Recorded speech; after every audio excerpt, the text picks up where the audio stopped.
I'm live. Great. Okay.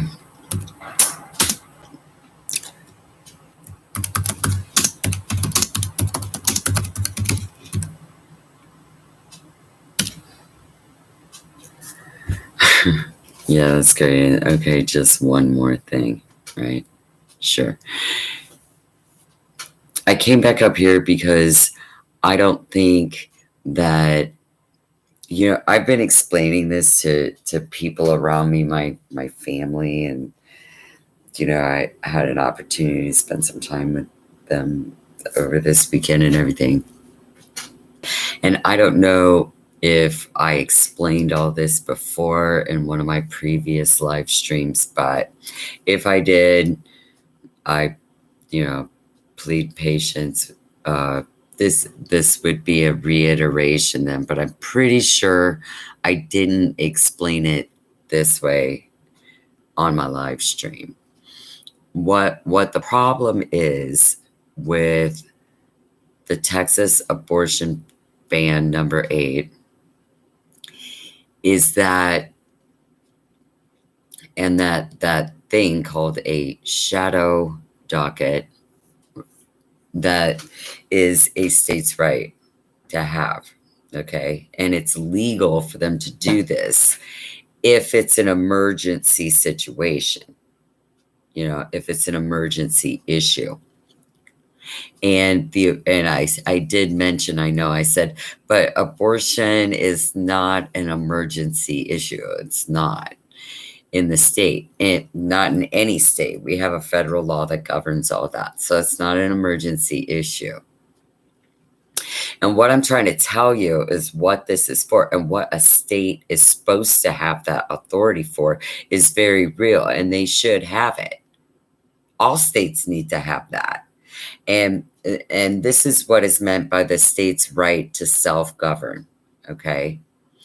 And that needs to be protected too, because it's always been that way. And basically what we're looking at over all 50 states is that the state government itself is like a little mini model of the Washington, D.C. federal government model, okay?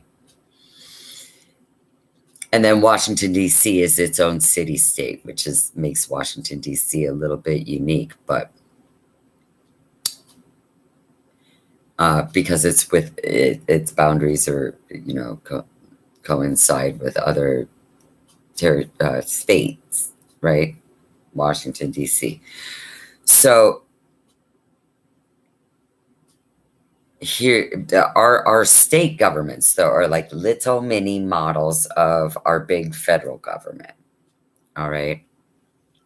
And because of that, our states need to have the right with their state government, state legislature, and state Supreme Court. They need the right to do that in case of an emergency. Okay. So take what's happening in Texas specifically, for example, okay, all the Haitians down at the border. Okay. Now, if that would have happened when Donald Trump was in office, and the governor and the state and all those people who are state officials, like the junior senators in the House of Representatives and the senators from Texas were all doing their jobs at that crisis when the immigrants were camped there. They were trying to refugee. They were trying to come into the United States. Okay. Across at that one little town that it's happening at. And everybody got together in the state of Texas, said, oh my God, this is terrible. We got to get help right away. We need the president. And so they all yelled, Mr. President, over here. We have a problem. All these people are trying to cross our border. We got to, we need help. And he went, oh, Texas, it's you. Oh, well, What are all those people doing around there? How did they even get over here? I told you to build a wall. I told you to build a wall and build Mexico for it. But you didn't do that. You didn't build a wall. There's no wall in place between you and these people trying to come over our border. And if you would have just listened to me in the first place, you would have built the wall and then they couldn't come over. So, you know, uh, you need to just go back to Texas and just build the wall like I told you. And once the wall is in place, you will see that I am right and everything will be fine. And the immigrants won't be able to come across the border. And then because of the wall I told you to build, and then everything will be fine. And you'll see that this will all burn itself out in like 5 months. And then Texas is like, wait a minute, what? You're not sending the National Guard to help us defend our border? And he said, I told you to go build a wall. You know, then Texas has the right to, without voting levies through the districts, with consulting with all the voters and everybody all at once, go, oh shit, this, excuse my language, oh no, this is a big crisis. So we're going to go up here, and here's what the problem is. Like, where all these people are, that's like this rancher's field that spans hundreds of thousands of acres going up to the border there. This part is owned by the city where the overpass is, where everybody was camping. And we have, you know, and it abuts more private property and more like industrial property that's like owned. You know, this is the only part that the state actually owns. This is owned by the city. This part is owned by the state. This part's owned by a rancher. This part's owned by companies. This part is privately owned, and this is the school board's boundary in all of it. And we need to erect temporary barriers and fences like they do like in a war zone to like move our stuff up here and like set it up, because we're just gonna have to do it ourselves, all the law enforcement and border patrol and everything.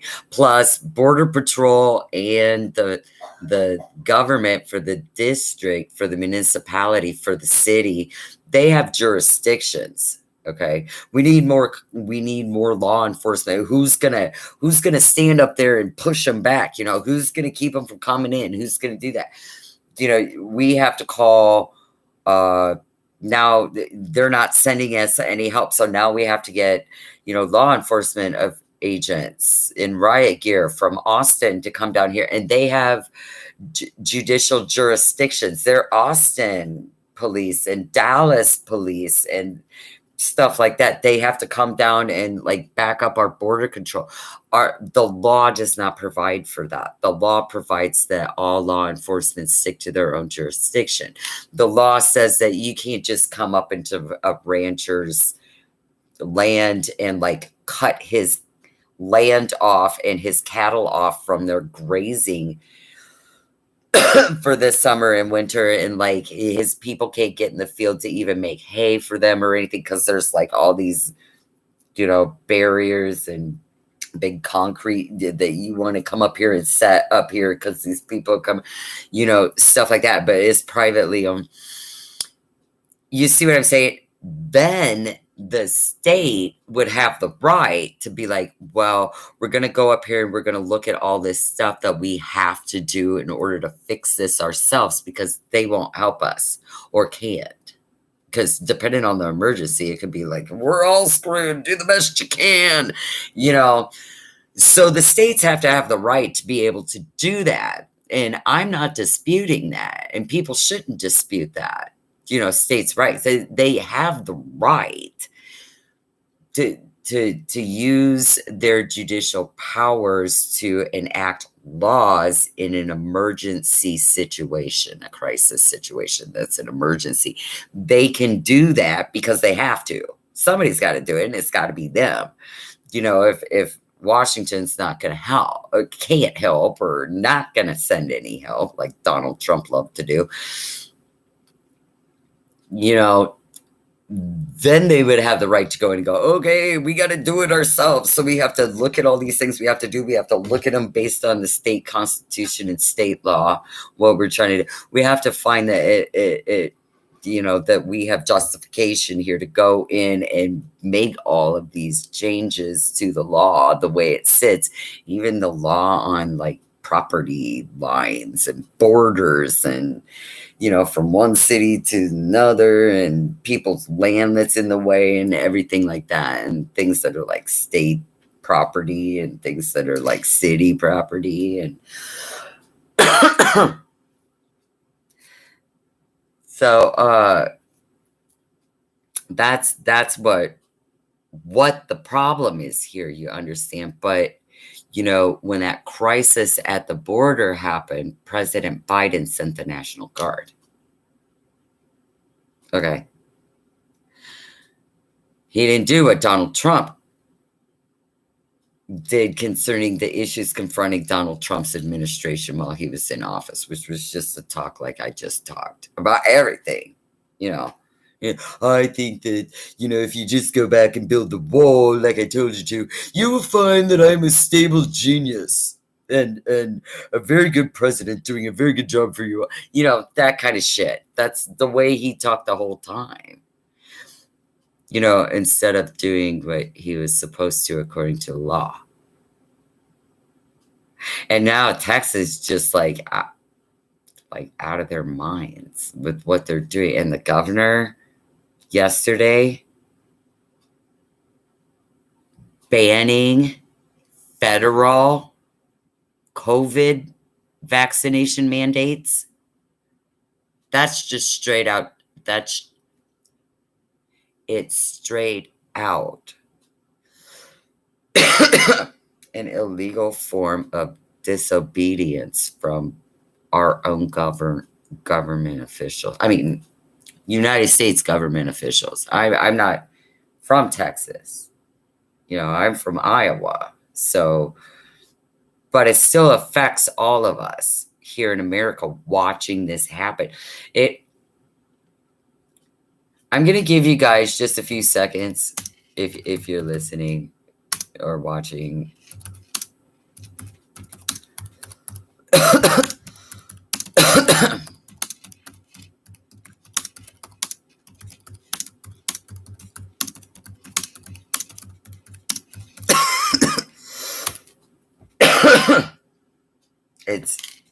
It's like all of Texas and all Texans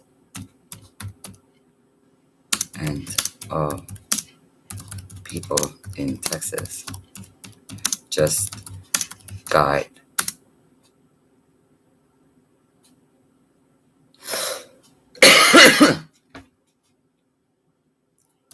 illegally kidnapped and are being held for ransom of some sort. Donald Trump's re-election.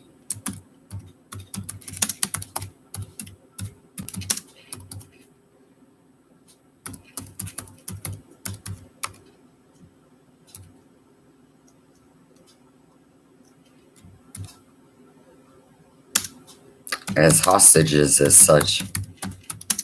To such.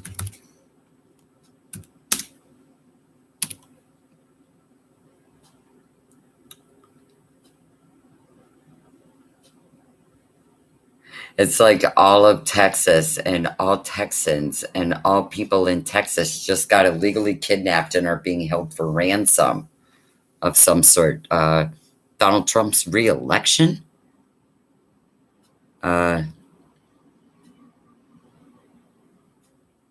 The next election for president isn't until 2024. Wait, yeah, 2024. November of 2024.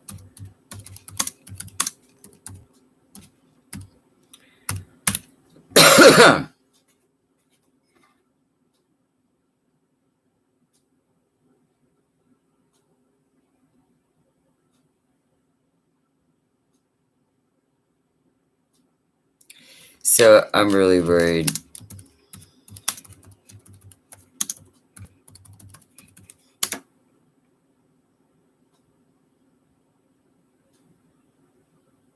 The GOP's not going to be satisfied until the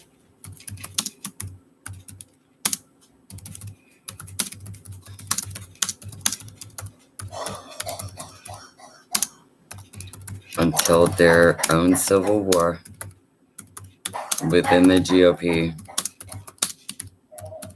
becomes America's civil war.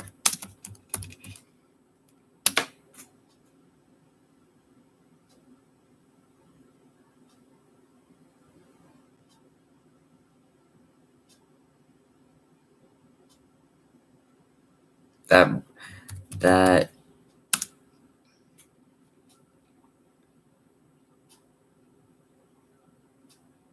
schism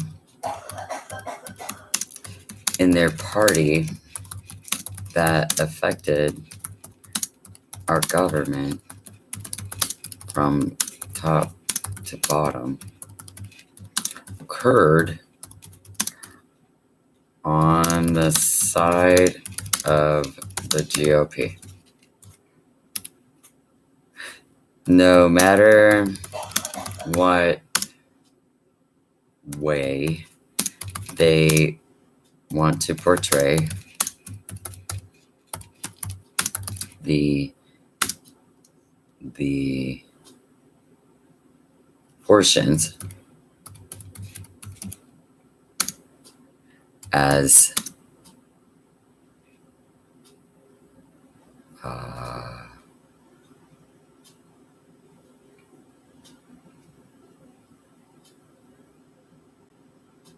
majorities in their own party, which, by the way, is unheard of.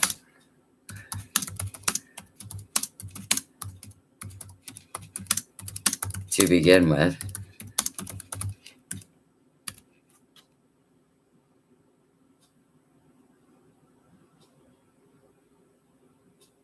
the split still occurred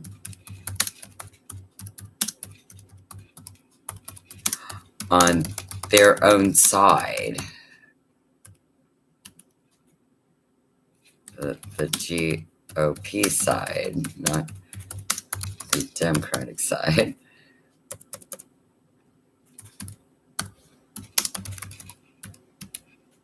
But it's going to be all of our problem.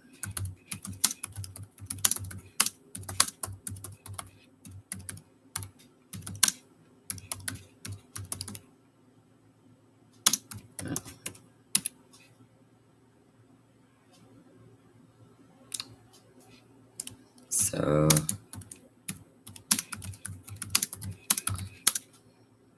for now, I'll come back some other time.